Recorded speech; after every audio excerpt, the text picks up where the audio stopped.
उत्तर प्रदेश विधानसभा का चुनाव पूरे चरम पर आ चुका है। 2 चरणों का मतदान हो चुका है और परिस्थितियां हर पार्टी अपने अपने दावे कर रही है अपनी अपनी जीत के।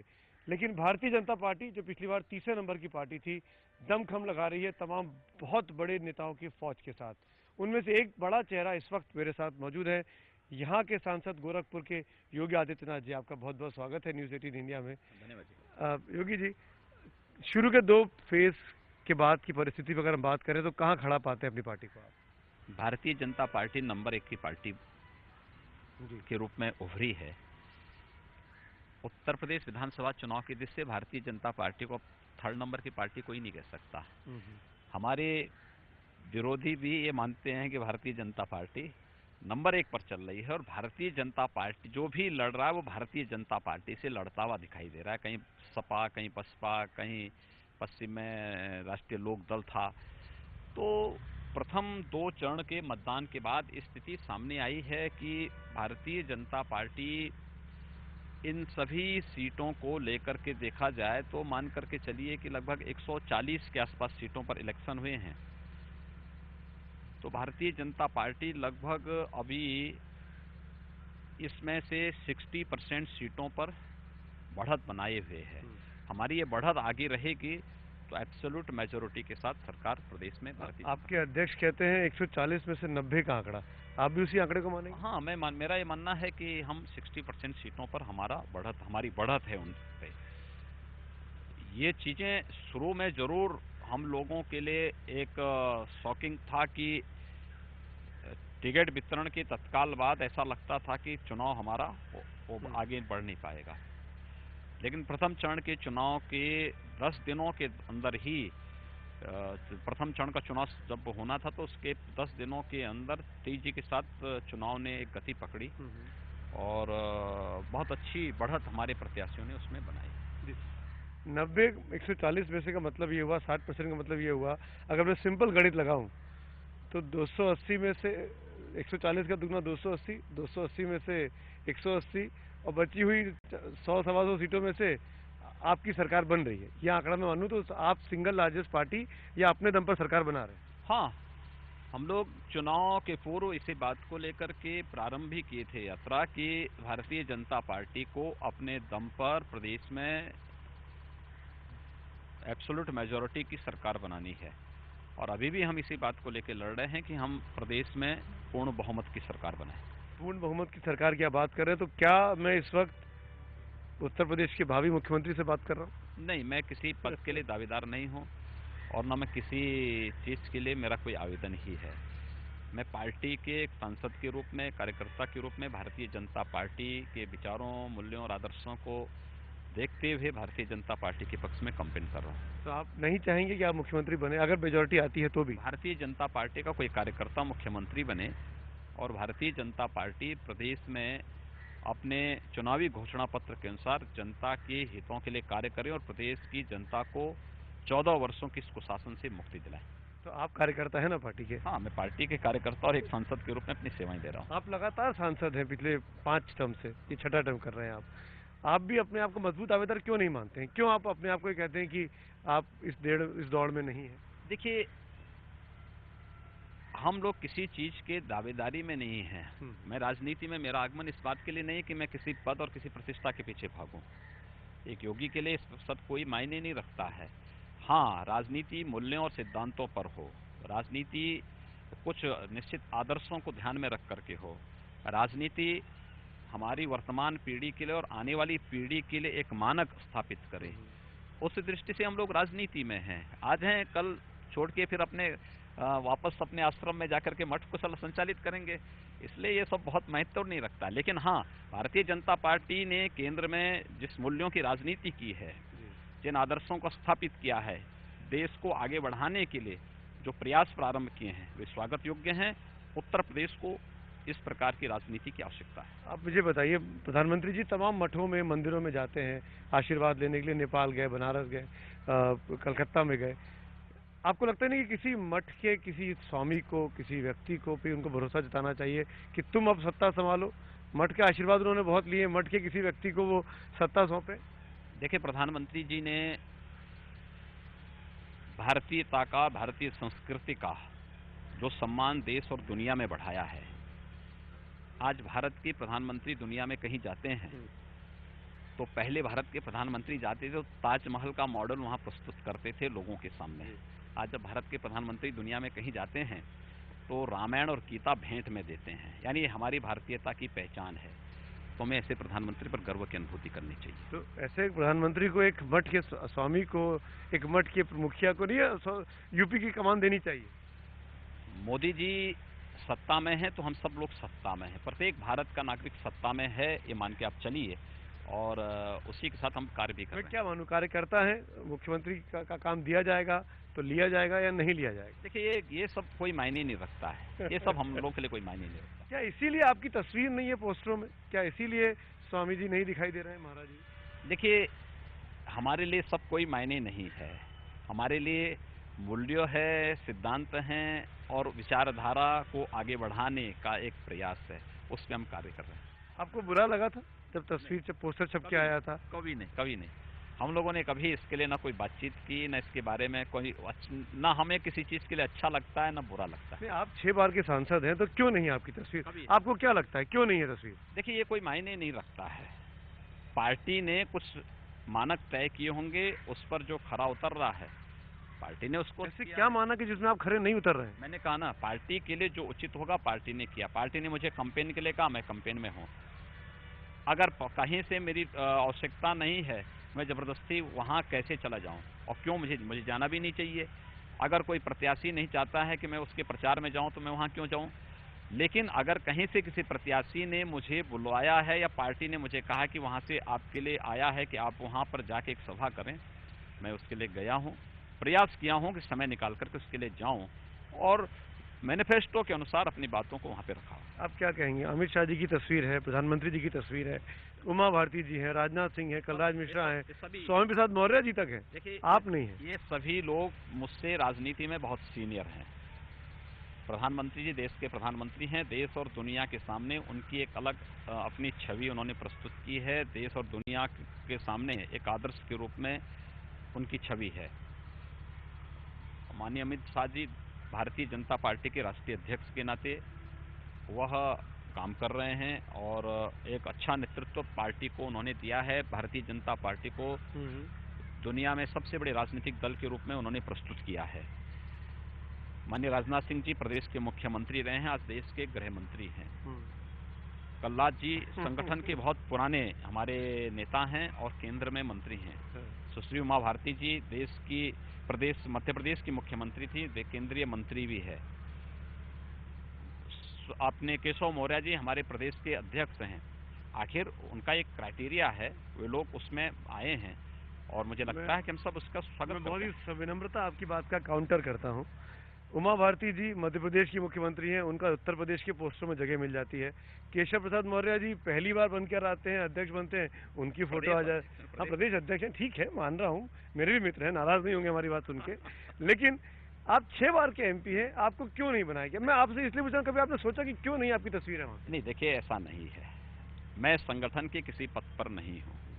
संगठन के प्रदेश अध्यक्ष का अपना एक स्थान है, राष्ट्रीय अध्यक्ष का अपना स्थान है, प्रदेश के पूर्व मुख्यमंत्री का अपना एक स्थान है, और वर्तमान में केंद्र में मंत्री हैं, गृह मंत्री हैं।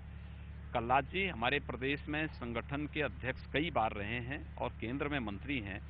वहाँ भारती जी बुंदेलखंड से आती हैं, और बुंदेलखंड आधा मध्य प्रदेश में आता उत्तर प्रदेश में आता है, और उत्तर प्रदेश से विधानसभा चुनाव में विधायक भी थी वो, अब तो बुंदेलखंड से। आज सांसद भी उत्तर प्रदेश से हैं, क्यों नहीं आएगा? मुझसे तो संगठन में भी और सार्वजनिक जीवन में भी मुझसे काफी सीनियर उमा जी। तो योगी जी, हम ये बोल दें इस वक्त टीवी पर कि आप मुख्यमंत्री पद की दौड़ में नहीं है? मैंने कहा ना, मैं किसी पद के लिए मेरा कोई दावेदारी नहीं है। अगर किसी कार्यकर्ता को जिम्मेदारी मिली तो आप तैयार हैं? पूरी तरह स्वागत। अच्छा, ये बताइए, आपने कभी सोचा कि आपकी जो छवि रही है और प्रधानमंत्री ने जो छवि अपनी बनाई है विकास पुरुष की, वो आपस में कॉन्ट्राडिक्ट होती है? आप एक भगवाधारी, आपके बारे में कहा जाता है कि कट्टरवादी हिंदू सोच के व्यक्ति हैं आप, इसलिए तो नहीं ये दूरी रखी गई जानबूझ के, सोच समझ के?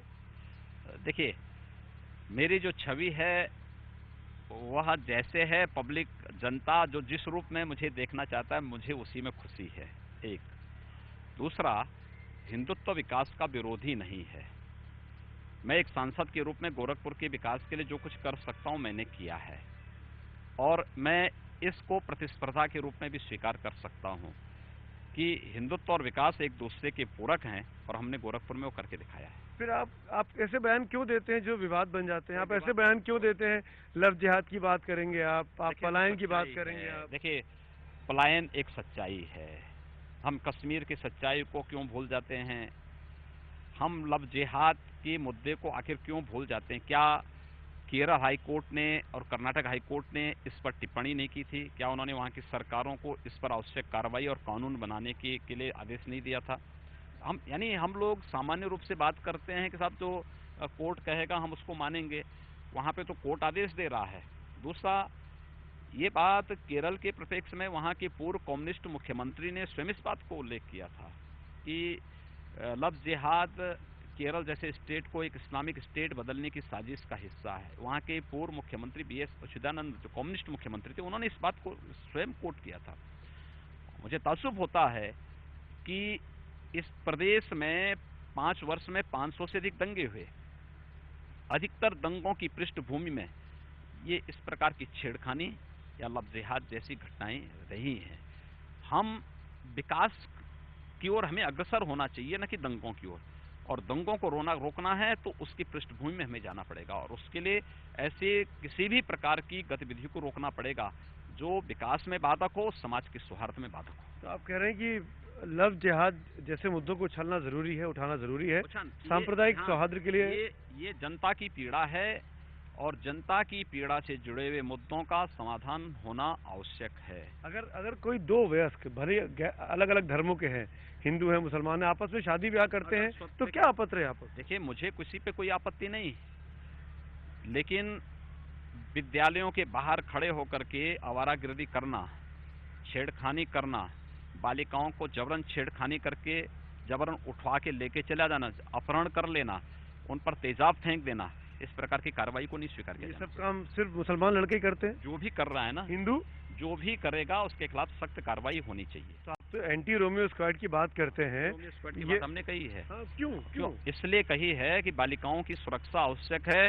जैसे प्रदेश में बालकों को सुरक्षा की बात भारतीय जनता पार्टी कहती है, वैसे प्रदेश में बालिकाओं की सुरक्षा और उनकी शिक्षा, ये दोनों अत्यंत आवश्यक है। समाज को आगे बढ़ना है तो बालिकाओं की शिक्षा और उनकी सुरक्षा। महाराज, एंटी रोमियो स्क्वाड में कौन होंगे? बजरंग दल के लोग होंगे, हिंदू युवा वाहिनी के लोग होंगे? क्यों यूपी में पुलिस नहीं है क्या? ये एंटी रोमियो स्क्वाड जो गठित होगा वह लोकल जो थाना होगा उस थाने के अंतर्गत गठित होगा, और वह उसका संचालन करेगा, कोई संगठन नहीं।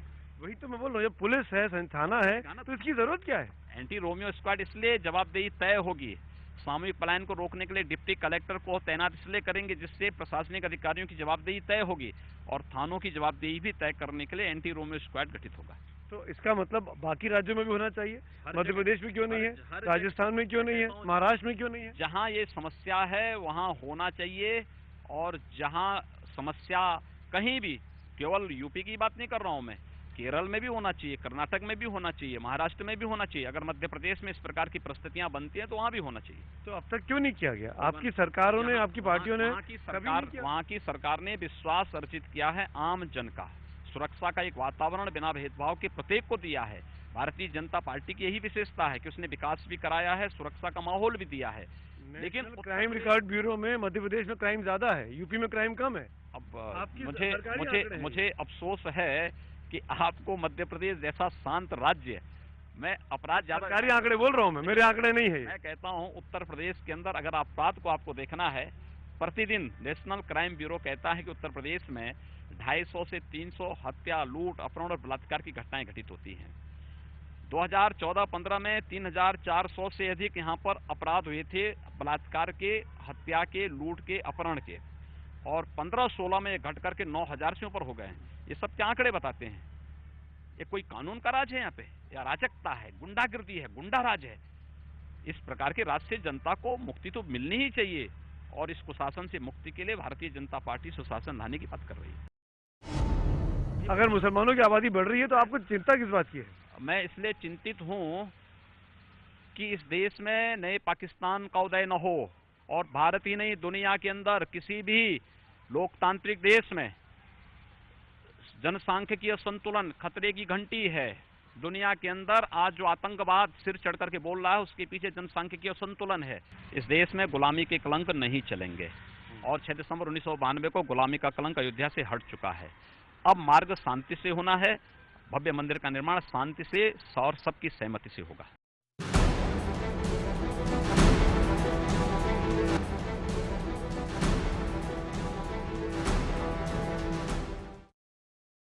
ठीक बात है, लेकिन एक बात और बताइए महाराज जी, एक चीज और है, क्या आपको लगता है जो बात गृह राज्य मंत्री किरण रिजिजू जी ने कही वो जायज था कि हिंदुओं की संख्या जनसंख्या कम हो रही है क्योंकि वो कन्वर्जन नहीं करते हैं? आप क्योंकि इस तरह काम कर रहे हैं इस तरफ, ये सच्चाई है और मैं उनको इस सच्चाई को व्यक्त करने के लिए धन्यवाद दूंगा कि भारत सरकार के एक जिम्मेदार मंत्री ने इस बात को स्वीकार किया है।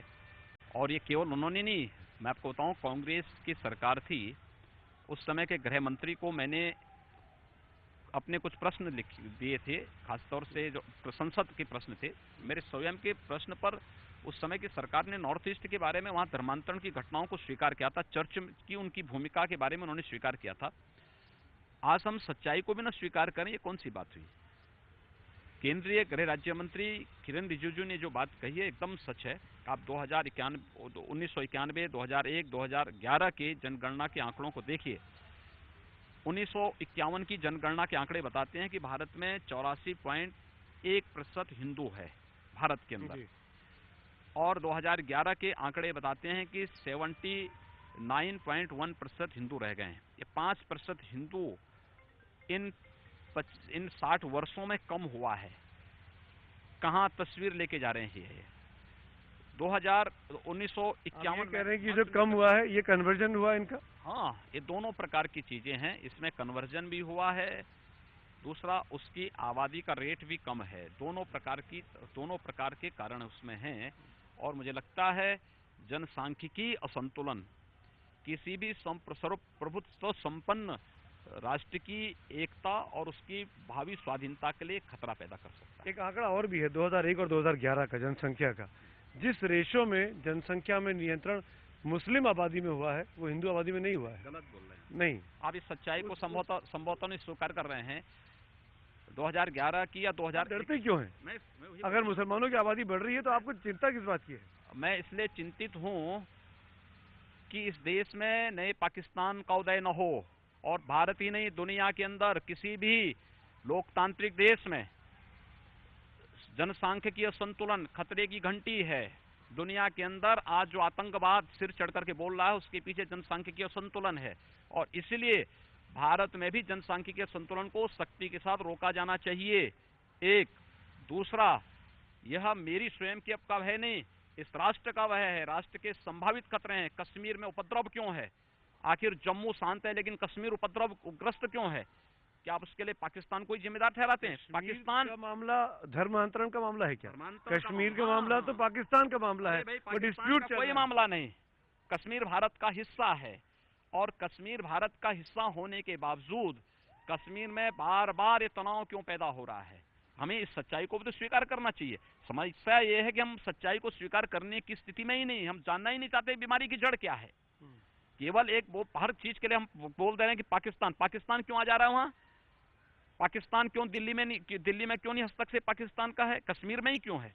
अब कारण है। अब हमें हमारे देश में मुसलमानों की तादाद पाकिस्तान के मुसलमानों की तादाद से ज्यादा है, तो क्या हम मिलजुल के रहते आए हैं? बीते 70 सालों में नहीं रह सकते आगे भी? क्यों? हम यही तो हम कह रहे हैं कि मिलजुल के रहते आए थे, मिलजुल के रहना चाहिए था, पाकिस्तान बनना ही नहीं चाहिए था। अब तो पाकिस्तान बन चुका है, तो सच्चाई है, आप पाकिस्तान को नहीं मिला सकते हैं। मैं कह रहा हूँ कि कश्मीर की समस्या भी वहीं से पैदा हो रही है। अगर पाकिस्तान नहीं बनता तो कश्मीर भी नहीं होता। आप कश्मीर को उत्तर प्रदेश से क्यों जोड़ रहे हैं? उत्तर प्रदेश से इसलिए जोड़ा हूँ, 1990 में कश्मीर में जैसे पलायन हुआ था, सभी लोग आंखें मूंदे हुए थे, उस प्रकार की परिस्थिति उत्तर प्रदेश के अंदर, खासतौर से उत्तर प्रदेश के पश्चिमी क्षेत्र में बनाने का कुत्सित प्रयास हो रहा है।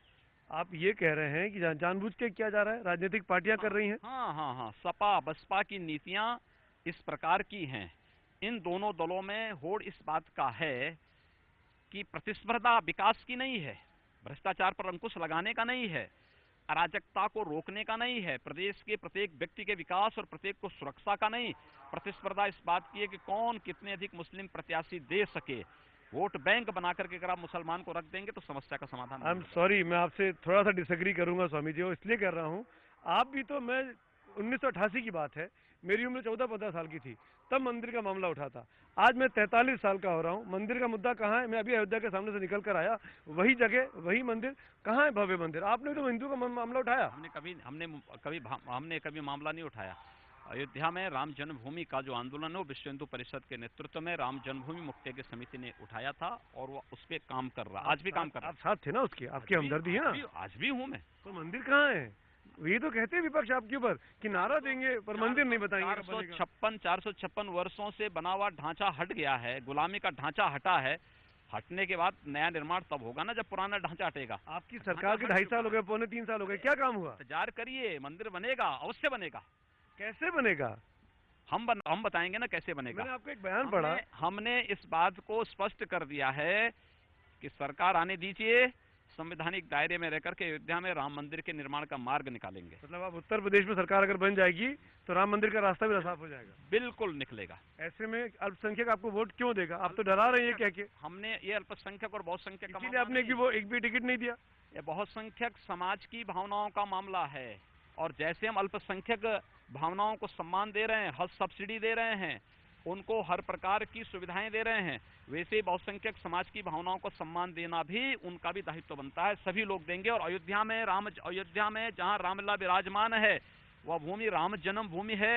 इलाहाबाद उच्च न्यायालय की विशेष खंडपीठ साबित कर चुकी है। तो अगर मंदिर वहाँ पे है, वो जन्मभूमि है, बात साबित हो चुकी है, तो फिर क्यों ये बार बार राम मंदिर का मामला उछाला जाता है? फिर क्यों जरूरत है? भगवान राम टेंट के नीचे हैं, वहाँ भव्य मंदिर का निर्माण तो होना चाहिए ना, ये जन भावनाएं कहती हैं। आपका बयान मैंने पढ़ा था कुछ दिनों पहले कि जिस आदमी को जो भाषा समझ में आती है उसको उसी तरीके से जवाब देना चाहिए। तो है, इसमें कौन बुरी बात? तो कोई बुरी बात नहीं, कोई बुरी बात नहीं है। अगर कोई आतंकवादी बातों से नहीं मान रहा है, देश के नक्सलवादी, देश के उग्रवादी शांति की भाषा से नहीं मान रहे हैं, बातचीत से समस्या का समाधान नहीं चाहते हैं, गोली से नहीं मानेंगे तो गोली से तो मानेंगे ना। तो जबरन छीनने की बात आप कर रहे हैं? जबरन छीनने की बात नहीं कर रहा हूँ। देश की सुरक्षा के लिए जो आवश्यक हो, राष्ट्र की एकता और अखंडता के लिए जो आवश्यक हो, हमें उठाना चाहिए कदम। तो इस हिसाब से तो फिर मंदिर आपको बना देना चाहिए। कानून का क्यों वेट कर रहे हैं? यहाँ पे आप कानून का बहाना क्यों लेते हैं? हम कानून का बहाना नहीं ले रहे हैं। हमने कहा है कानून के दायरे में रह करके मंदिर निर्माण का मार्ग प्रशस्त करेंगे। अयोध्या में भगवान राम के मंदिर के लिए जो बाधाएं आने वाले समय में आएंगी वह राज्य सरकार होगी। इस मामले में आप इतने कानून के प्रिय बन जाते हैं। वैसे आप कानून को जब आप हाथ में लेने की बात करते हैं कि जिस भाषा में बात होती है उस भाषा में जवाब देना चाहिए, ऐसा क्यों है? हम लोगों ने 6 दिसंबर 1992 को सारी बातें स्पष्ट कर दी हैं। इस देश में गुलामी के कलंक नहीं चलेंगे, और 6 दिसंबर 1992 को गुलामी का कलंक अयोध्या से हट चुका है। अब मार्ग शांति से होना है। भव्य मंदिर का निर्माण शांति से और सबकी सहमति से होगा। पर कैसे, कब? आप टाइम नहीं बताएंगे? सब कुछ होगा, टाइम भी बताएंगे। मुहूर्त आने दीजिए, आपको समय। कब का मुहूर्त है? आप तो स्वामी है, बताइए। आमंत्रण देंगे, घबराइए। मुहूर्त कब का है? मुहूर्त बहुत शीघ्र, इस 5 साल में होगा मोदी जी के? इस 5 साल के अंदर हो जाएगा। सुब्रमण्यम स्वामी जी छेड़ते रहते हैं, स्वामी जी आप जो है उसमें उनके हाँ में हाँ मिलाते रहते हैं, पर प्रधानमंत्री और अध्यक्ष कुछ बोल ही नहीं रहे इस बारे में। भारतीय जनता पार्टी ने उत्तर प्रदेश के अपने चुनाव घोषणा पत्र में इस बात को स्पष्ट कर दिया है ना कि हम उत्तर प्रदेश में सरकार बनाइए, संवैधानिक दायरे में रहकर के मंदिर निर्माण का मार्ग प्रशस्त करेंगे। अब मैं नहीं समझ पा रहा हूं कि घोषणा पत्र में आने के बाद भी आप लोग इस प्रकार का प्रश्न कर रहे हैं। इसलिए कर रहे हैं, ऐसे घोषणा पत्र पिछले 5 बार आ चुके हैं। इससे पहले के किसी घोषणा पत्र में इतनी स्पष्टता के साथ नहीं उल्लेख। नहीं, बिल्कुल है, कभी नहीं। संवैधानिक दायरे में रहकर, कानून के दायरे में रहकर। तो हम वही तो कह रहे हैं, वही प्रक्रिया। मुझे एक बात बताइए, आज समाजवादी पार्टी की सरकार प्रदेश में थी। अब याद करिए 1986 में, 1986 में जब रामलला, जो राम जन्मभूमि में जहां रामलला विराजमान थे, वहां का ताला खुलना था। कोर्ट ने स्टेट गवर्नमेंट से पूछा था, राज्य सरकार ने सकारात्मक रुख अपनाया, ताला खुला। आज कहीं भी ये मामला आगे बढ़ता है तो इसमें राज्य सरकार की भूमिका फिर से होगी। राज्य में एक अनुकूल सरकार होनी आवश्यक है। एक चीज और बताइए स्वामी जी, ये मामले क्यों उठते हैं चुनाव के टाइम पे? इल्जाम आप पे लग रहा है कि राम मंदिर का मामला, पलायन का मामला, धर्म परिवर्तन का मामला अगर आप उछालेंगे खास वोट बैंक को ध्यान में रखकर, तो अगर मायावती ये कहती हैं कि इतने मुसलमानों को टिकट दिया या मुसलमान हमको वोट करे तो क्या गलत है? हमें आप कहते भी हैं, हिंदू हिंदू करते हो, मुसलमान मुसलमान कर रही हैं। हमने कभी हिंदू हिंदू नहीं कहा। हमने तो इस बात को कहा कि प्रदेश अभी में आप आतंकवादी बोल रहे थे। आतंकवादी, कोई जो आतंकवादी, आतंकवादी को मैं किसी अभी जाति, आप किसी मत और किसी अभी मजहब के साथ इस्लाम नहीं के जोड़ा। बढ़ने को आपने कहा। मैं जनसांख्यिकी और संतुलन तो एक सच्चाई है, और इस सच्चाई को रोकना चाहिए, इसको समय रहते इस पर रोक लगनी चाहिए। दूसरा ये कि आतंकवाद को एक तरफ आप कहते हैं इसकी जाति, मत और मजहब नहीं, दूसरी तरफ उसको कब्रिस्तान में ले जाके दफनाएंगे, फतिया फड़ेंगे, क्या विडंबना है, क्या दोहरा तो चरित्र क्या है। करना चाहिए आतंकवादियों के इन्हें साथ? आतंकवादियों के साथ वही व्यवहार होना चाहिए जो ओसामा बिन लादेन के साथ अमेरिका ने किया। क्या किया था? उसको उठा करके फेंके समुद्र में, ऐसी जगह फेंके जहां कोई उसके बाद उसको पूछने वाला ना हो। पर ये बताइए ना, इस तरह के मामले अगर मायावती कहती हैं मुसलमान हमको वोट दे, तो क्या गलत कर रही हैं? देखिए, वो भी वही काम कर रही है जो आप काम कर रहे हैं। देखिए गलत ये चीजें, मायावती जी तो जो दलित सर्वाधिक पीड़ित है उन तत्वों से जिन्होंने पश्चिम में जाटों को, दलितों को, व्यापारियों को तबाह करके पलायन करने के लिए मजबूर किया है, उनके साथ मिल करके और अपने वोट बैंक की सौदेबाजी उनके साथ कर रही हैं। और मुझे लगता है कि दलित समुदाय कभी भी अब इस बहकावे में नहीं आने वाला है। आप आज तक तो दलित वोट बैंक में सेंध लगा नहीं पाए, ना आप ना आपकी पार्टी। हम सेंध नहीं लगाएंगे, हम कहीं सेंध लगाने की, हम सेंध मार नहीं हैं। हम लोग तो सर्व समाज की बात कर रहे हैं, सबके वोट को अपने साथ जोड़ने की बात कर रहे हैं, सबकी, हमने सबके साथ की बात की है, सबके विकास की बात की है, सबकी सुरक्षा की बात। महाराज, मैं इस बात को ऐसे काउंटर करना चाहूंगा। आप लोगों ने 3 महीने पहले से कहा कि हमारा मुकाबला यूपी में सपा से है। पहली चरण का मतदान होता है और पहली प्रेस कॉन्फ्रेंस में अध्यक्ष जी कहते हैं कि नहीं, मुकाबला तो बसपा से था शुरू के 2 चरणों में। तो बीजेपी को लग रहा है कि बसपा को उसने हल्के में लिया और बसपा ने अपनी औकात, अपनी हिम्मत दिखा दी। देखिए, प्रदेश, उत्तर प्रदेश में अगर आप देखेंगे तो उत्तर प्रदेश के 4 प्रमुख पार्ट बनते हैं। एक पश्चिम का है, एक पूरब का है, एक मध्य का है, एक बुंदेलखंड का है। पश्चिम में जरूर बहुजन समाजवादी पार्टी लड़ती हुई दिखाई दे रही है, लेकिन पूरब में सफाया है, गायब है। मध्य में कुछ लोग अलग अलग उसके लोग लड़ रहे हैं, बुंदेलखंड में भी कुछ अलग लोग लड़ रहे हैं। तो जब पूरे प्रदेश में इनकी मौजूदगी नहीं है तो हम इसको लड़ाई में कैसे मान लें? आप नहीं मान रहे हैं, पर उन्होंने तो पूरब मैंने में मुख्तार अंसारी को पार्टी में लिया है। मुख्तार अंसारी के सारे चुनाव लड़ना चाह रही है। मुझे एक बात बताइए कि अब बहुजन समाजवादी पार्टी मुख्तार अंसारी जैसे माफिया के साथ, कुख्यात माफिया सरगना के साथ मिलकर चुनाव लड़ना चाहती है, तो बहुजन समाजवादी पार्टी का नैया पार अब कैसे होगी, इसमें मनमान लगा। तमाम दागी लोगों को तो आपने भी टिकट दिया, मुकदमे तो आप पर भी चल रहे हैं स्वामी जी, बड़े बड़े मुकदमे हैं। देखिए, हमारे जो मुकदमे राजनीतिक मुकदमे हैं, ठीक है ना, लेकिन ये लोग तो कुख्यात माफिया हैं और घोषित अपराधी हैं। पर इसके बावजूद भी इनको साथ लाने के लिए तमाम पार्टियां जद्दोजहद करती रहती हैं। नहीं, मैं राजा भैया की हमदर्दी हर पार्टी के साथ रहती है ना, कि नहीं है कि नहीं है? जो भी इस पेशेवर अपराधी हैं, उन पेशेवर अपराधियों को एक सिरे से खारिज किया जाना चाहिए। आप क्या लगता है कि दागियों को टिकट देने की लगाम लगनी चाहिए दागियों पर? देखिए, वह न्यायपालिका या चुनाव आयोग उस मामले में पहल कर रहा है, लेकिन मेरा ये मानना है कि अगर कोई घोषित अपराधी है, पेशेवर अपराधी है, अपराध जिसका पेशा है, उसको तो एक सिरे से राजनीतिक दलों को स्वयं खारिज करना चाहिए। 3 तलाक के मामले को क्यों उछाला जा रहा है? मुसलमानों के भरोसे क्यों नहीं छोड़ा जा सकता कि वो अपने धर्म के बारे में खुद तय कर लें? क्या मुसलमान के जो पुरुष समाज के लोग हैं वो तय नहीं कर सकते? मुझे एक बात बताइए, एक बड़ी आबादी को आप न्याय से वंचित कब तक रखेंगे? दूसरा, देखिए, सुप्रीम कोर्ट ने 1994 में एक बात कही थी कि शादी ब्याह एक अनुबंध मात्र नहीं है कि आप उसको एक कॉन्ट्रैक्ट मान करके और अपनी मर्जी के अनुसार फिर इसको जब मर्जी आए तब तोड़ दें, जब मर्जी आए तब जोड़ लें। ये नहीं हो सकता। एक संस्कार है और उन संस्कारों से सभ्यता बनेगी, संस्कृति बनेगी, एक व्यवस्था संचालित होगी। आप समाज की नींव, इस वैवाहिक संस्था को विवादित मत बनाइए। और इस दृष्टि से उन्होंने एक समान नागरिक कानून की बात देश के अंदर कही थी। बहुत अच्छा अनुकूल फैसला था। दुर्भाग्य से उस समय की सरकार साहस नहीं कर पाई। वो ठीक है, बात अलग है, लेकिन आज जब ये मामला सुप्रीम कोर्ट पुनः इस पर सुनवाई कर रहा है, इसको देख रहा है, इस मामले में मुस्लिम महिलाओं की राय भी जाननी आवश्यक होनी चाहिए। और इस पर मुझे लगता है कि सभी को इस बात को कि हम एक तरफ महिला सशक्तिकरण की बात करते हैं, तो दूसरी तरफ जो है हम लोगों को दोहरे मानक नहीं अपनाने चाहिए कि एक तरफ महिला सशक्तिकरण की बात करें और दूसरी तरफ आज भी एक बड़ी आबादी को हम न्याय से और उसके मौलिक अधिकारों से ही वंचित कर दें। आजम खान साहब कहते हैं कि जिनके प्रधानमंत्री का अपना परिवार नहीं है, अपनी बीवी नहीं है, वो कैसे 3 तलाक के बारे में बात कर। एक ऐसे व्यक्ति की बात आप कर रहे हैं जिनके पास न बुद्धि है न विवेक है। समाजवादी पार्टी को ब्लैकमेलिंग के माध्यम से जो व्यक्ति अपना उल्लू सीधा कर रहा हो, मुझे लगता है कि उस पर टिप्पणी करना भी हम लोगों की उसका एक प्रकार से हम लोग अपना स्वयं का अपमान मानते हैं।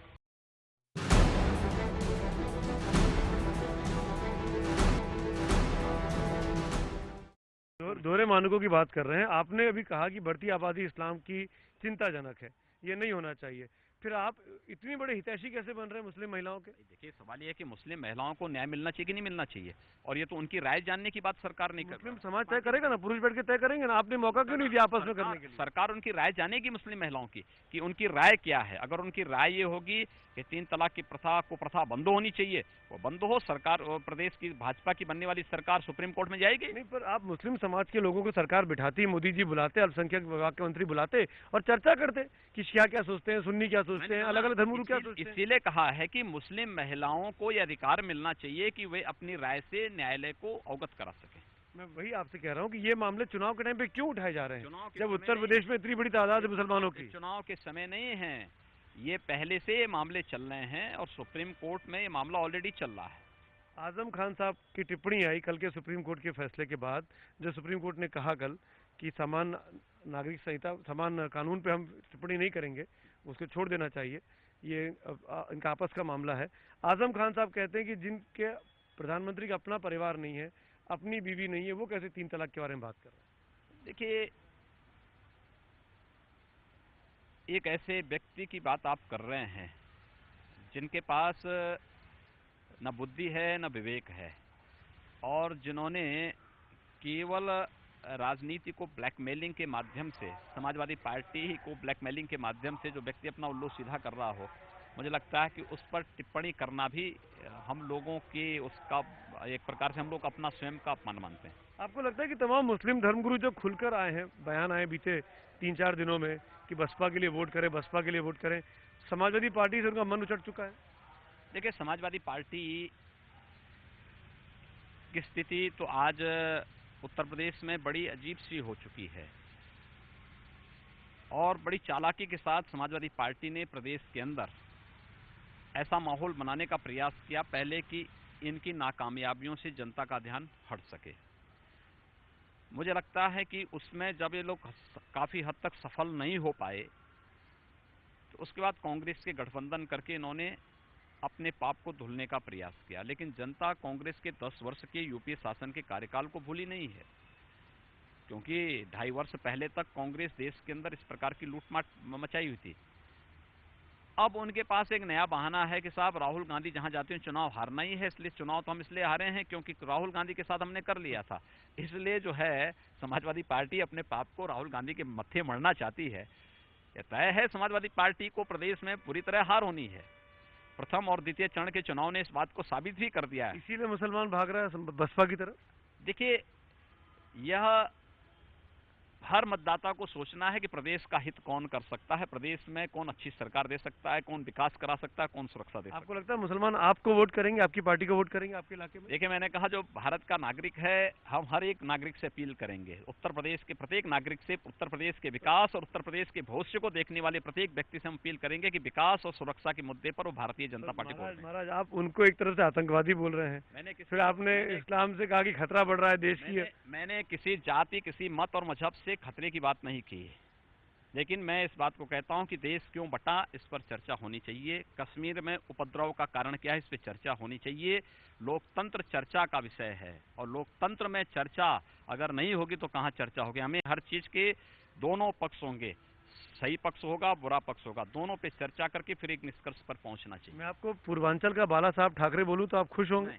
मैं कोई ठाकरे ठोकरे नहीं, मैं केवल योगी हूं और योगी के रूप में काम करूंगा। फिर बाला साहब ठाकरे जो आपके सहयोगी रहे सालों तक, उनके सुपुत्र उद्धव ठाकरे इंटरव्यू में कहते हैं हमारे चैनल पे कि अखिलेश यादव ने बहुत अच्छा काम किया है, आप कह रहे हैं कि सपा बहुत खराब काम कर रही है, तो ये कॉन्ट्रडिक्शन कैसा है? देखिए, मैंने उनका इंटरव्यू नहीं सुना है, अगर शिवसेना ने बात कही है तो उद्धव जी को उत्तर प्रदेश में समाजवादी पार्टी के साथ गठबंधन करके चुनाव लड़ना चाहिए था। आप चाहेंगे कि गठबंधन कर ले वो? मुझे लगता है अगर उनको अच्छा लगता है तो उनको करना चाहिए। आपके प्रोस्पेक्ट खराब नहीं करते हैं वो? आपके लोगों पर सवाल खड़े कर देते हैं, आपके मुद्दों को छीन लेते हैं शिवसेना? देखिए, हमारे मुद्दे जो हैं, हम केवल मुद्दे चुनाव के समय नहीं उठाते हैं। ये मुद्दे हमारे निरंतर चल रहे हैं, चलेंगे। राजनीति में रहेंगे तो, नहीं रहेंगे तो, दोनों स्थितियों में मुद्दे हमारे हैं, मिशन के साथ जुड़ा हुआ है। इसलिए केवल राजनीतिक मुद्दे नहीं हमारे। आप वंशवाद और परिवारवाद को किस तरीके से देखते हैं? आपकी पार्टी ने सालों तक लड़ाई लड़ी, इस पर आपकी राय क्या है? क्या बीजेपी ने अपने स्टैंड को डाइल्यूट किया है? हमने कुछ डाइल्यूट नहीं किया है। हमारा ये मानना है कि राजनीति से जातिवाद समाप्त होना चाहिए, राजनीति से क्षेत्रवाद समाप्त होना चाहिए, राजनीति से भाषावाद समाप्त होना चाहिए, राजनीति से मत और मजहबवाद समाप्त होना चाहिए, किसी प्रकार के तुष्टिकरण का वाद समाप्त होना चाहिए, परिवारवाद और वंशवाद भी समाप्त होना चाहिए। फिर राजनाथ सिंह के बेटे पंकज सिंह, टंडन साहब के बेटे आशुतोष, और भी है केशव प्रसाद मौर्य, स्वामी प्रसाद मौर्य जी की सुपुत्र उत्कर्ष, उनका, तमाम लोग लड़ रहे हैं चुनाव। मेरे पास लिस्ट लंबी सी है। देखिए, अगर कोई कार्यकर्ता एक लंबे समय तक पार्टी की कार्यक्रमों में भागीदार बना है, देखिए पंकज सिंह जी 10 वर्ष से भारतीय जनता पार्टी के प्रदेश में मंत्री, महामंत्री के पद पर रहते हुए कार्य दे रहे हैं, सेवाएं दे रहे हैं। राजनाथ सिंह जी के पुत्र जरूर हैं, लेकिन उससे महत्वपूर्ण वह भारतीय जनता पार्टी के एक पदाधिकारी, प्रदेश में पदाधिकारी हैं और सक्रिय पदाधिकारी के रूप में उन्होंने पार्टी को बहुत अपनी अच्छी सेवा दी है। माननीय लालजी टंडन जी के पुत्र गोपाल टंडन जी प्रदेश में मंत्री के रूप में, भारतीय जनता पार्टी संगठन में मंत्री के रूप में अपनी सेवाएं दिए हैं। कार्यालय की उसमें उनकी बड़ी महत्वपूर्ण भूमिका रही। आखिर इस प्रकार के कार्यकर्ताओं को टिकट से आखिर वंचित क्यों किया? मौर्य साहब के बेटे के बारे में बताइए ना। देखिए, आपने 2 अपने बारे बता दिए, ये भी आप ही की पार्टी से हैं। भारतीय जनता पार्टी के कार्यकर्ता जहां पर काम कर रहे हैं वहां पे मैं उनके बारे में कहूंगा। मौर्य जी भारतीय जनता पार्टी में नए आए हैं, उनके साथ उनके पुत्र भी आए हैं। मौर्य जी जैसे भाजपा में काम कर रहे हैं, उनके भतीजे भी चुनाव लड़ रहे हैं, उनके परिवार में 3 टिकट बन गए हैं। अच्छी बात है, जो भी चुनाव लड़े। अगर परिवार मैंने कहा ना, बात कर रहे थे। देखिए, ये कुछ पक्ष जनता के लिए भी छोड़िए, ये डबल स्टैंडर्ड नहीं है। कुछ चीजें जनता के लिए छोड़िए, जनता को फैसला करने दीजिए। आपको टिकट नहीं देना चाहिए था ना अपने लेवल पे, आपने विरोध क्यों नहीं किया? हमने किसी चीज का विरोध नहीं किया। हमने तो मुलायम सिंह जी के परिवार के किसी भी सदस्य को, पूरे परिवार को, पूरे खानदान को टिकट दे दिया। समाजवादी नहीं, वो यादववादी पार्टी है। 28-30 लोग अलग अलग पदों पर बैठे हुए हैं। अलग आप स्वीकार करते हैं। हमारे यहाँ ऐसा नहीं है। नहीं है ना, है, बिल्कुल है। दुबल साहब के बेटे अनुराग भी हैं। उसके बाद इस संगठन में कार्य करने वाले लोग हैं, कार्य किया है इन लोगों ने, पार्टी में लंबे समय तक सेवाएं दी। अब उसके बाद स्वामी प्रसाद मौर्य के बेटे ने क्या किया है? स्वामी प्रसाद मौर्य जी भाजपा में नए आए हैं, उनके साथ पहले से वे काम कर रहे हैं। टिकट पा रहे हैं तो डील करके आए हैं, डील करके, तय करके आए हैं। यहाँ कोई डील नहीं होती है।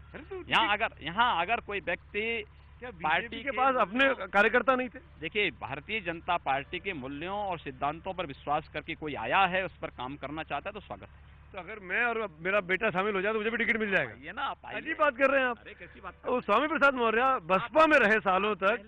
पहले आप आइए तो। नहीं, मैं तो नहीं आ रहा हूँ, पर ये गलत एग्जाम्पल है। आप परिवारवाद का विरोध करते हैं, अब आप देखिए आपका जवाब नहीं था, हंस के टाल रहे। नहीं, हंस के टाल नहीं रहा हूँ। आपने आने की बात कही, हम आपका स्वागत कर रहे हैं। मेरी बात पे मत आइए, आप मौर्य जी की बात पे आइए। मैं जानना चाहता हूँ उनके परिवार में ऐसी क्या खासियत थी कि 3 टिकट मिले? देखिए, मुझे 3 टिकट की जानकारी नहीं है, लेकिन ये है कि वे लोग काम करते रहे हैं। बीएसपी में थे, बीएसपी से बीजेपी में आए हैं, जब से बीजेपी में आए हैं लगातार काम कर रहे हैं, और अगर टिकट लड़के चुनाव लड़के जीत सकते हैं, अच्छी बात। जायज है, कार्यकर्ता का मोराल डाउन नहीं होगा जो सालों से काम कर रहा है। कल का आया व्यक्ति को टिकट मिल जाता है, उसके सुपुत्र को मिल जाता है। देखिए, 403 विधानसभाओं पे हर सीट पे हम लोग जीत तो नहीं रहे ना, हर सीट पे हमेशा जीते नहीं है ना। अगर बाहर से आने वाले किसी कार्यकर्ता को सीट दे करके हम जीत सकते हैं और वो हमारे साथ मिलकर के पार्टी को आगे बढ़ा सकता है तो हमें इसका स्वागत करना चाहिए। आपके अपने साथ के लोग खुश हैं, उनको टिकट ठीक मिला है? हिंदू युवा वाहिनी की बात कर रहा हूँ मैं। देखिए, बहुत सारे लोगों ने आवेदन भी नहीं किया था। जिन लोगों ने आवेदन किया था उसमें से कुछ को मिला है, कुछ को नहीं मिला है। अधिकतर लोग साथ दे रहे हैं, 1-2 लोग नाराज भी हैं। मनाने का प्रयास किया गया, नहीं माने हैं। वे लोग अपना काम कर रहे हैं, हम लोग अपना काम कर रहे हैं। आप उनके लिए प्रचार करेंगे? नहीं, मैं भारतीय जनता पार्टी के लिए काम कर रहा हूँ और भारतीय जनता पार्टी के अधिकृत प्रत्याशियों के समर्थन में हूँ और सभी कार्यकर्ता उनके लिए काम। क्योंकि आप अपने लोगों को नहीं बिठा पाए, 2-4 लोग अभी मैदान में हैं, ये आपके भविष्य के लिए खतरनाक नहीं है? मेरा कोई भविष्य नहीं है और मेरे भविष्य के लिए कोई खतरा पैदा नहीं कर सकता। क्यों नहीं है आपके भविष्य के लिए खतरा? आप तो मुख्यमंत्री पद की दौड़ में है भाई। मैं किसी पद की दौड़ में नहीं हूँ। आप ना मानिए, लेकिन आपकी बड़प्पन है आपका ये। दूसरा ये कि मेरे भविष्य के लिए कोई खतरा पैदा नहीं कर सकता। मैंने जिनका भविष्य बनाया हो, मेरा भविष्य क्या बनाएंगे? अब मुझे एक चीज और बताइए, असदुद्दीन ओवैसी साहब की पार्टी को क्यों लड़ाया जा रहा है यहाँ पर, और कौन लड़वा रहा है? हम नहीं लड़ा रहे हैं। मैंने कुछ नहीं कहा, आपने कहा ये।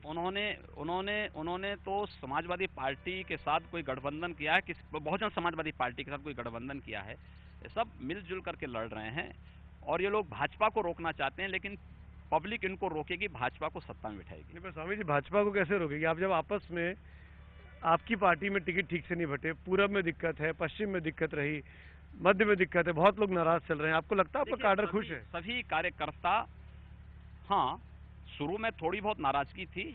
आज हर कार्यकर्ता चुनाव प्रचार में, कैंपेन में लगा है और पार्टी के द्वारा घोषित प्रत्याशियों के समर्थन में काम कर रहा है। महाराज जी, आपको लगता है कि बीजेपी को भी अपना चेहरा देना चाहिए था? गलती हो गई, अखिलेश है, मायावती है, चेहरे साफ है, आपका कोई चेहरा ही नहीं है। भारतीय जनता पार्टी के पास चेहरों की कमी नहीं है। हमारे पास देश और दुनिया को देने के लिए नरेंद्र मोदी जी जैसा एक चेहरा है। हमारे मंत्री बनाएंगे उनको? नहीं, मुख्यमंत्री देश के प्रधानमंत्री हैं। प्रधानमंत्री देश के अंदर अपनी नीतियों को किस रूप में ले जा रहे हैं, ये सबके सामने है। और मुझे लगता है कि जितनी योजनाएं उन्होंने 2.5 वर्ष के अंदर देश के अंदर गरीबों के कल्याण के लिए और आम जनता के, मुख्यमंत्री पे बात करिए ना, प्रधानमंत्री के बारे में हमको पता है। मैं वहीं आ रहा हूँ, विधानसभा का मैं वहीं आ रहा हूँ जी। और फिर भारतीय जनता पार्टी के पास राजनाथ सिंह जी हैं, कलराज मिश्रा जी हैं, उमा भारती जी हैं, केशव मौर्य जी हैं, और भी चेहरे हैं। हमारे पास चेहरों की कमी नहीं। ये कंफ्यूजन है। ये कमी उन लोगों के पास है जिन लोगों के पास जो एक जाति, एक परिवार और एक वंश की पार्टी है। ये चेहरे वहाँ कम होंगे, हमारे पास चेहरों की कमी नहीं। ये दिक्कत नहीं है कार्यकर्ताओं में, काडर में कंफ्यूजन कि मेरा नेता मुख्यमंत्री बनेगा कि नहीं बनेगा? काडर, सामान्य काडर, भारतीय जनता पार्टी का कार्यकर्ता, हमारी विचार परिवार का कार्यकर्ता चेहरे पे नहीं, चरित्र पर और अपने मूल्यों और सिद्धांतों पर काम करता है। ये फॉर्मूला हिट साबित होगा, नाम नहीं देने का? बिल्कुल। आपने असम में दिया, असम में फायदा मिला आपको? मैंने कहा हम लोगों ने बहुत सारी जगह नहीं दिया, वहाँ भी फायदा हुआ है। कहाँ कहाँ? हमने हरियाणा में नहीं दिया, हमने महाराष्ट्र में नहीं दिया, हमने जहाँ नहीं दिया वहाँ भी फायदा हुआ, जहाँ दिया वहाँ भी फायदा हुआ। आपको संघ का भी समर्थन माना जाता है? ऐसा माना जाता है कि अक्सर जब पार्टी के साथ अनबन होती है आपकी, क्योंकि आप अपनी शर्तों को लेकर काफी एडमेंट रहते हैं, तो संघ के जरिए पैचअप किया जाता है। आप ऐसा है नहीं, हम लोग एक निश्चित मिशन के साथ राजनीति में आए हैं और उस मिशन के साथ काम कर रहे हैं। तो आरएसएस आपके साथ है? मेरे साथ हर एक व्यक्ति है। हर एक मतलब? हर एक भारतवासी मेरे साथ में है। संगठन और विचार परिवार का हर एक पदाधिकारी और स्वयंसेवक मेरे साथ में है। अब एक चीज़ और जानना चाहूँगा मैं आपसे, इसके पहले कि इस बातचीत को ख़त्म करूँ, बहुत ज़रूरी है। 2019 क्यों लेके, क्या आपको लगता है कि ये जो गठबंधन हुआ है राहुल का और अखिलेश का, ये गठबंधन 19 में चुनौती दे सकता है नरेंद्र मोदी को? ये अवसरवादी गठबंधन है, चुनाव के बीच में ही ये टूट जाएगा, इसका कोई भविष्य नहीं है। कैसे कह सकते हैं आप ये? मैं कह रहा हूँ ना, इसका कोई भविष्य नहीं है। कि आप संत महंत होने के नाते भविष्यवाणी कर रहे हैं? ये स्वयं एक दूसरे के खिलाफ लड़ रहे हैं। आप जाइए ना, तमाम सीटों पर एक दूसरे के खिलाफ इन्होंने प्रत्याशी लड़ाए हैं। तो इसका मतलब गठबंधन टूट जाएगा? हाँ, गठबंधन का कोई भविष्य नहीं। यहाँ पे अखिलेश को सीएम बनाना है, बाद में राहुल को पीएम बनाना है। मैंने कहा ना, दोनों की इंटरेस्ट क्लैश नहीं कर रहे हैं। इसका कोई भविष्य नहीं। अखिलेश यादव से पूछिए कि वह मुलायम सिंह जी को पीएम तो बना चुके हैं, अब राहुल गांधी को वैसे ही बनाएंगे, तो राहुल गांधी को अपने भविष्य को देखना चाहिए। 2 मुद्दे और स्वामी जी, इसके बाद आप जाएं, वो छूना बहुत जरूरी है। नोटबंदी आपको लगता है गड़बड़ हुई प्रधानमंत्री जी से, असर हो रहा है? नोटबंदी को आम जनता ने हाथों हाथ लिया और जो व्यापक समर्थन आम जनमानस का इस मामले में मिला है, मुझे लगता है कि वास्तव में इस देश की जनता इसके लिए बधाई की पात्र है कि उसने अपनी तात्कालिक परेशानी को तिलांजलि देते हुए भी प्रधानमंत्री के आह्वान पर पूरा समय दिया और देश के अंदर कालाधन के खिलाफ, फेक करेंसी के खिलाफ, नक्सलवाद और आतंकवाद के खिलाफ इस देश की जो लड़ाई थी, उस लड़ाई में जनता ने खुल करके प्रधानमंत्री के आह्वान में सहयोग किया। नोटबंदी आपको लगता है कि जनादेश है इस बार उत्तर प्रदेश के चुनावों में? देखिए, नोटबंदी की कार्रवाई जब होनी थी वो उसका उसी समय समाधान हो चुका है, जनता ने समर्थन दिया है। मुझे नहीं लगता है कि हम लोगों को उसको इस रूप में लेना चाहिए। उत्तर प्रदेश के चुनाव, इसीलिए नोटबंदी मुद्दा नहीं है। नोटबंदी एक मुद्दा होना भी नहीं चाहिए। नोटबंदी तो हमारी भ्रष्टाचार के खिलाफ, आतंकवाद के खिलाफ एक लड़ाई है। विपक्ष तो बना रहा है। विपक्ष का मुद्दों की कमी है, विपक्ष का कोई मुद्दा ही नहीं, उनका विकास का कोई एजेंडा नहीं, उनका उत्तर प्रदेश को विकसित राज्यों में स्थापित करने के लिए कोई अपना विपक्ष को लगता है कि ये बहुत बड़ा फ्लॉप स्कीम रहा और इसके जरिए मोदी जी को और बीजेपी को घेरा जा सकता है। देखिए, अगर ये फ्लॉप होता तो लोकतंत्र में जनता फैसला करती है, जनता विरोध में सड़कों पर उतरी होती, जनता ने खुल के समर्थन किया इस पूरे अभियान। आपको लगता है कि सर्जिकल स्ट्राइक के इशू को बीजेपी को और इनकैश करना चाहिए? जैसे नोटबंदी अगर मान लीजिए फ्लॉप भी हो रहा है तो वो मामला था एक। देखिए, देश के सैनिकों के सम्मान को भारतीय जनता पार्टी, हमारा विचार परिवार सर्वोच्च सम्मान देता है और ये हमारे राजनीतिक मुद्दा नहीं, राष्ट्रीय सुरक्षा से जुड़ा हुआ मुद्दा था। उन सैनिकों का सम्मान होना चाहिए और भारत के शौर्य और पराक्रम को दुनिया में बताने का एक माध्यम था, हम लोगों ने वो किया। बहुत से सैनिकों की वीडियो सामने आए, एक तरफ आप उनके पराक्रम की बात कर रहे हैं, वो कह रहे हैं कि खाना नहीं मिल रहा हमको ठीक से। देखिए, सरकार ने उस पर जांच की कार्रवाई की है और उस पर कार्रवाई करने का आश्वासन भी दिया है, लेकिन सेना का अनुशासन, मिलिट्री पैरामिलिट्री का अनुशासन सर्वोच्च प्राथमिकता रखता है और वह भी आवश्यक है। आपको लगता है कि ये सब चीजें नुकसानदायक हो सकती हैं चुनावों में, वीडियो आना सैनिक का, नोटबंदी का नहीं चल पाना? ये सब कोई मायने नहीं रखेंगे। हम लोगों ने सर्जिकल स्ट्राइक के माध्यम से अपने शौर्य और पराक्रम को दुनिया के सामने दिखाया है। हम लोगों ने नोटबंदी के माध्यम से भ्रष्टाचार के खिलाफ, कालाधन के खिलाफ और आतंकवाद के खिलाफ अपनी लड़ाई को जनता के सामने रखा। एक आखिरी सवाल महाराज जी, इसके पहले आप जाएं, आपके बहुत लोग इंतजार कर रहे हैं, मैं देख सकता हूँ चारों तरफ लोग बाग खड़े हुए हैं। ये मैं आपसे जानना चाह रहा था इस पूरी बातचीत के बाद, इन परिस्थितियों में आप आखिरकार कितनी सीटें दे रहे हैं अपने आप को, अपनी पार्टी को उत्तर प्रदेश में? देखिए, मेरा मानना है कि भारतीय जनता पार्टी जो 265 का उन्होंने लक्ष्य रखा था, 265 प्लस करेगी। चलिए, शुक्रिया, धन्यवाद महाराज जी।